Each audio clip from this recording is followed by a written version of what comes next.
So once again, welcome back to the session of financial management.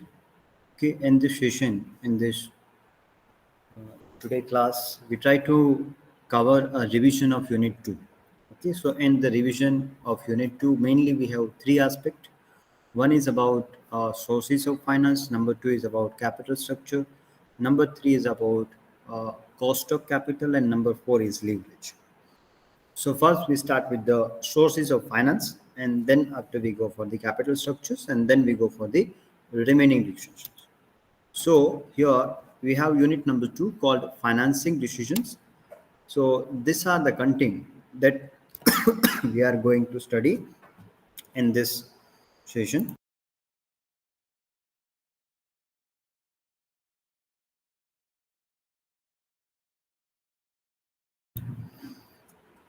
Mainly we discuss about the sources of finance. So when it's come to a sources of finance, mainly we have three sources.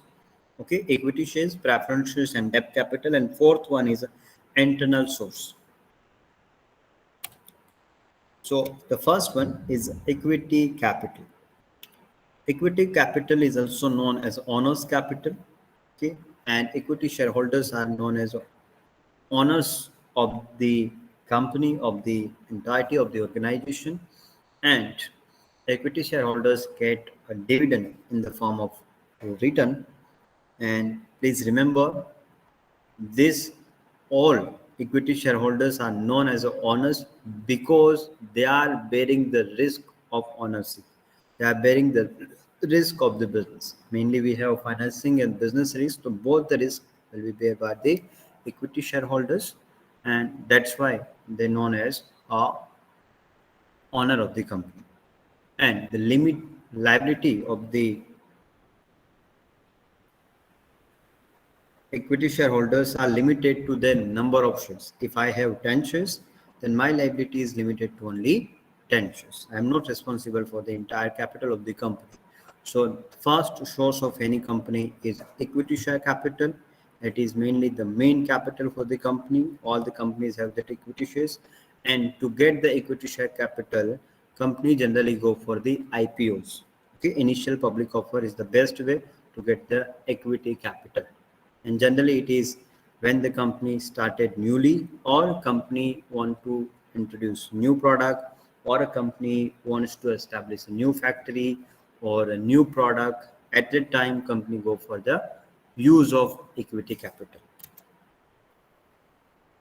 Okay, then after, the types of capitals are they authorized capital. It means a total amount that company can issue potentially in the entire life of the company. Issued capital, it means amount offered by the company to the investors.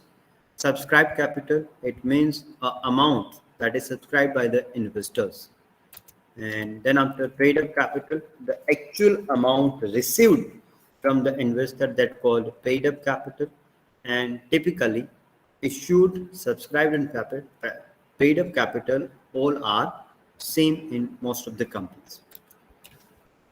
Next is value of the shares. Mainly we have two values, a par value and issue value. Par value means a value which is recorded in the memorandum of association of the company. Generally we have 100 or 10 rupees.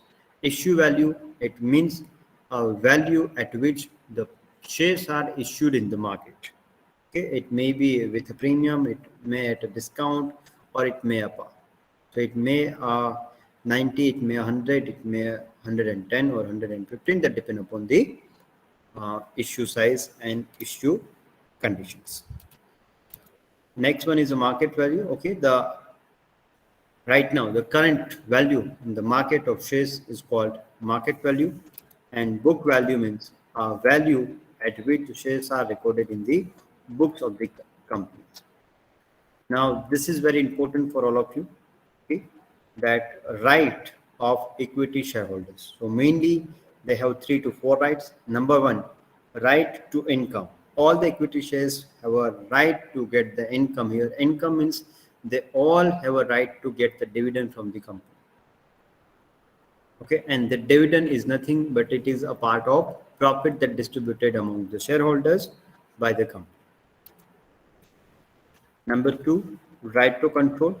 Please remember, only equity shareholders have a right to elect the board of directors and to vote in the annual general meeting. No other shareholders, stakeholders have any right to elect the board of directors or to vote in the annual general meeting. So number one is about income, number two is about control, and number three is about pre-emptive right. It means whenever company go for the issue of additional shares, the first right is with the existing shareholders. Specifically for the right shares, for the bonus shares, the equity shareholders are the first preference. And next one, right in a liquidation. Actually, in the liquidation, there is no any right, but the condition is that the equity shareholders get a last chance to get their money at the time of liquidation. First, company pay all the liabilities, then company pay the debenture holders, then company pay preference shares, and then if any amount is there, then it's distributed among the equity shareholders. So this is about the right of the shareholders. Now, these are the advantages and limitations I am leaving to you. Okay, so what we have discussed under the equity shares, that equity shares are also known as owners capital. Equity shareholders are known as the real owner of the company. Okay, they get a dividend in form of returns. Okay, IPOs are the main form of getting the equity shares. Then after we have discussed the right and few of points that relate with the equity capital, mainly the types of capital and the value of the shares. Moving ahead for the next one, preference capital. Okay, why they are called preference capital? Because they have a preference at a time of dividend as well as at a time of liquidation. Whenever company declares the dividend, first dividend preference goes to preference capital.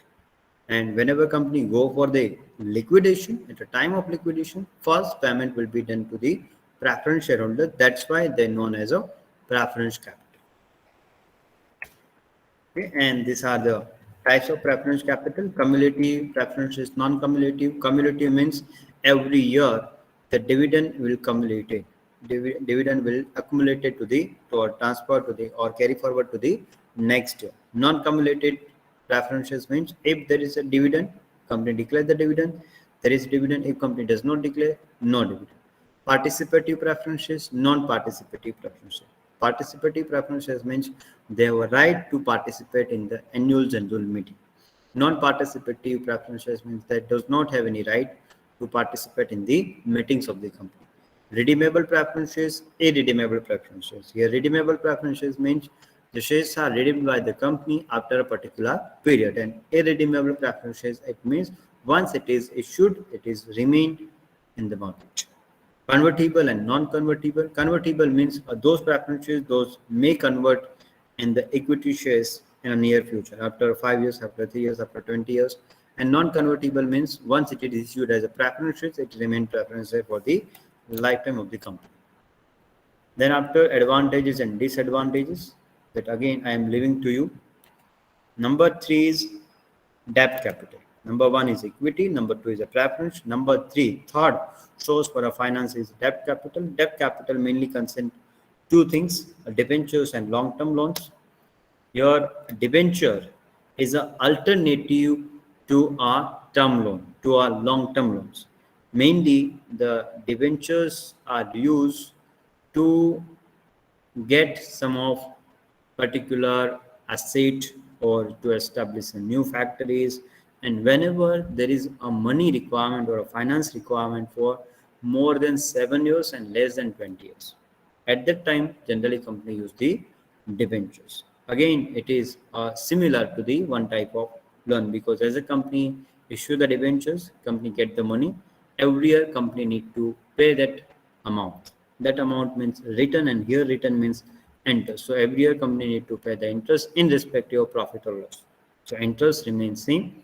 Okay, and at the time of liquidation, company need to pay both the amount first, principal amount plus interest amount. And here debentures are more flexible as compared to equity capital and preference capital, because company can decide the life of the debentures. That company may issue debentures for 2 years, 3 years, 5 years, 10 years, 20 years, 25 years. That up to the company policies and conditions.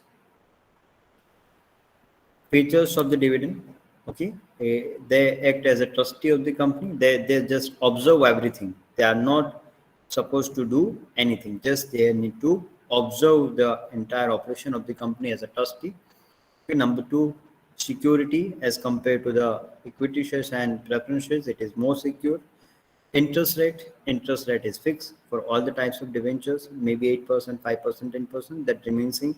Maturity and redemptions, okay, when company issue the debentures, at the time company also mentioned the maturity date or redemption date, that these debentures are for 5 years, these debentures are for 10 years, these debentures are for 20 years. And convertibility, it means in near future on whenever the company required, company can convert the debentures into the equity shares. So these are the features of the debentures. Next one is a term loan. This term loan mainly consists two different loans. Number one is a long-term loans and number two is short-term loans. When company get any loan more than 1 year but less than 10 years, at that time it called as a long-term loan. And when company get a loan or company use a loan for less than 1 year, it is called as a short-term.